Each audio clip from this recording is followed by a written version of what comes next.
And it's no secret. Other shows wait for us to come out with a new season, and then they start calling the most popular players and say, hey, why don't you come play our game? I feel a little, you're our family. Like, what if we want you to come back and play? Could you just wait a couple of years and come back for a returning player season?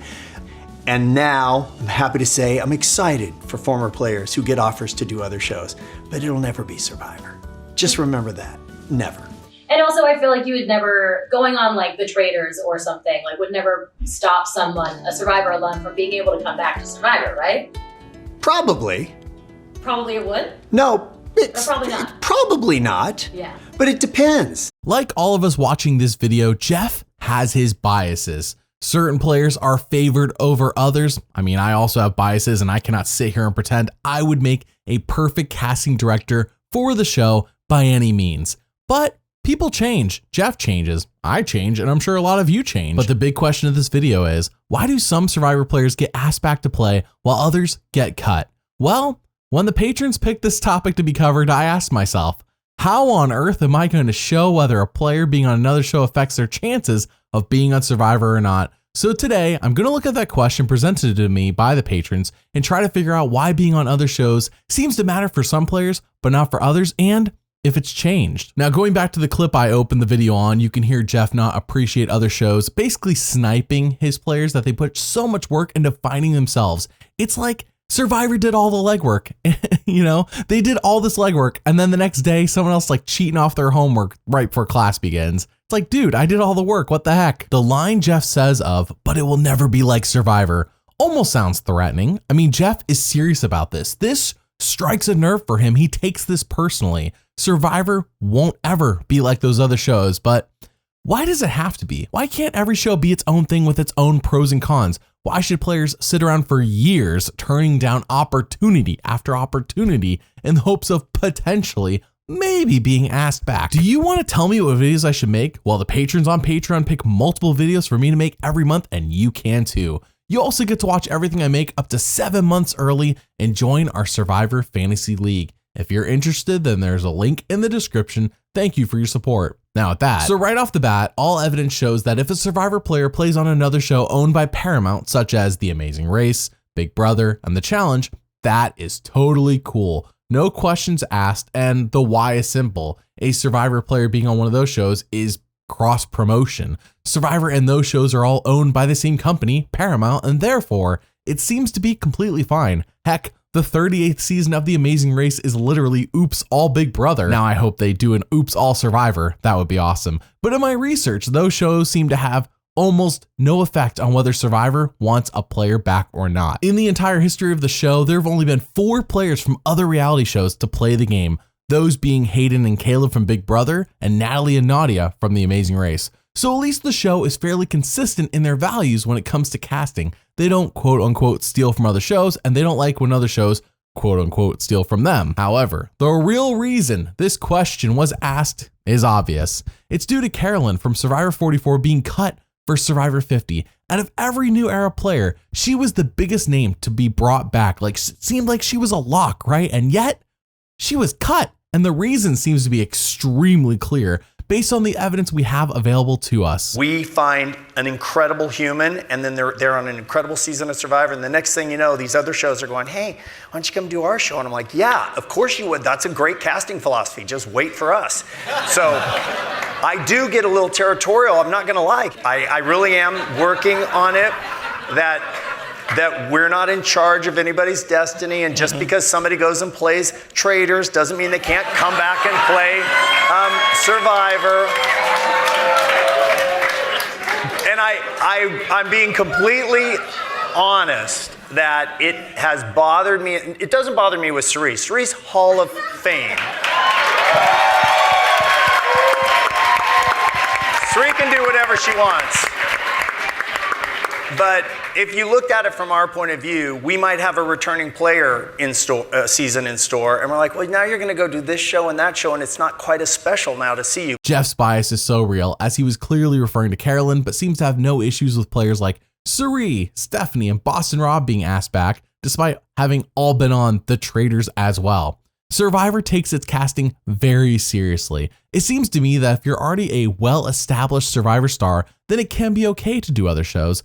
just as long as everyone knows you're from Survivor, if that makes sense. However, if you're in a league like Carolyn, where she only played one Survivor season, and that was Survivor 44, a very mid-season, it's a bit different because arguably she's better known for the Traitors now than she is for Survivor. Again, this is just me taking an educated guess because Suri and Stephanie both did the Traitors and Snake in the Grass, non-Paramount shows, and yet they're on Survivor 50.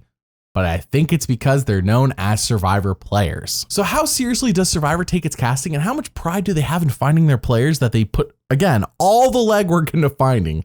Good question. Well, Survivor 45, and admittedly this was a few years ago, featured Caleb as a pretty big character, and right before the season aired on TV, Adam Klein, a former player and winner from the show, dropped the news that he had helped Caleb and 2 other players get cast on the show by coaching them, aka 17% of the Survivor 45 cast was really in large part due to Adam. And Survivor had no idea, clearly as evidenced by Jeff's reaction to this news on his podcast. Here's the headline to anyone who's thinking about doing this.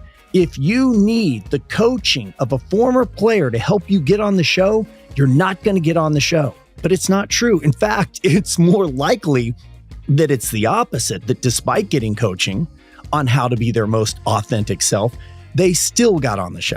You just have to trust us. If after hearing this, you have your own point of view and you still feel like you want to get coaching, then great. Just take note of what this stubbornness says about your personality. I'm being genuine here. It says that you're skeptical.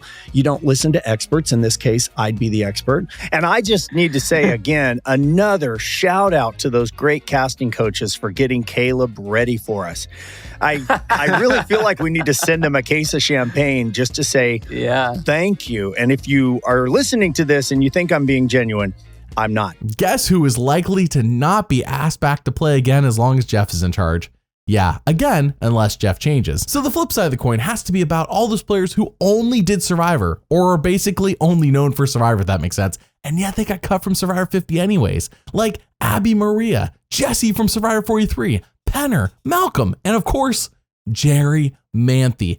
How is Colby on Survivor 50 without Jerry? Isn't that a crime? Jerry is only known for Survivor as a villain turned hero. She was cut and she did not take this news well. The utter disrespect for the fact that I have spent the last 25 years of my life, which is almost half of my life,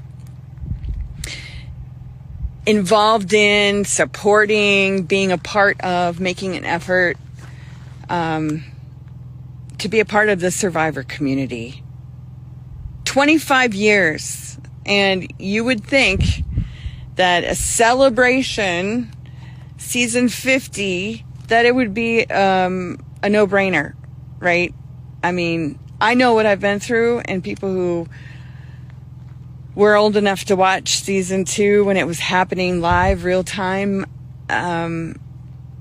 those people understand what I've sacrificed and what I've given up in my life for that show. Jerry was never owed a spot in Survivor. No one is. Survivor can bring back whoever they like for whatever reason they like, and really, we just got to deal with it. But at the same time, Jerry followed the rules Jeff laid out. She waited and waited and waited. 15 years since the last time she played, and she was still cut. Not everyone can make it onto the Survivor 50 cast, and I sure as heck hope that the success of 50, I'm hoping it's successful, of course, moves the show back into doing more returning seasons like it, or even half and half formats that have been fun to watch, such as Fans vs. Favorites or Blood vs. Water. Imagine with me a modern Blood vs. Water combined with one world, one tribe of returnees and one tribe of new players, aka loved ones, all living on the same beach. That would be wild and would cause so much natural drama. Add on a twist where the winning tribe sits at tribal silently watching the losing tribe vote off one of their loved ones. Golden, simply golden. Now, this is where the video was going to originally end, and undoubtedly there are going to be a lot of negative naysayers in the comments bashing Jeff and saying things that clearly indicate they did not watch the whole video, but you did, and so therefore you know the truth. Here's the thing, Jeff's human. Like all of us, he can change. We saw how he admitted that making a thing of dropping guys was wrong. And why do I bring this up? Well, as I was writing this script, Jeff talked about his casting biases on Gold Derby, and Now I have a different feeling. I'm embarrassed that I was upset about it because it's really, I have nothing to do with it. It's not my say. And I see why other shows would want these people. They're fascinating. They're compelling. They're great storytellers. So now I feel completely different. And I also feel like if you're a former Survivor player and another show will pay you to come do their show, absolutely. They'll make that money because you're entertaining. They're smart to want you. So it's all good now. This goes back to the authenticity. I try to be authentic in my interviews to give a real answer because that's the show I'm a part of. That's how I felt initially. I was very protective. I'm not as protective now. It doesn't mean I don't cherish our players, but it does mean I don't have any right to say what they do after they do Survivor. Honestly, I am so glad this interview came out as I was making this video, and that's why I said you're one of the few. Got to the end of the video, you see all those negative naysayers, you know the truth now. We can end on a nice note. It gives me a lot of hope that the next returning season will be more open when it comes to who will be cast, and hopefully there will be less heartbreak about who is cut. So I gotta ask, what do you think about players playing on other shows? Should they be able to be asked back for Survivor or no? Comment below and let me know. Thanks for watching, and doubly thanks for liking and subscribing. I'll see you all next time.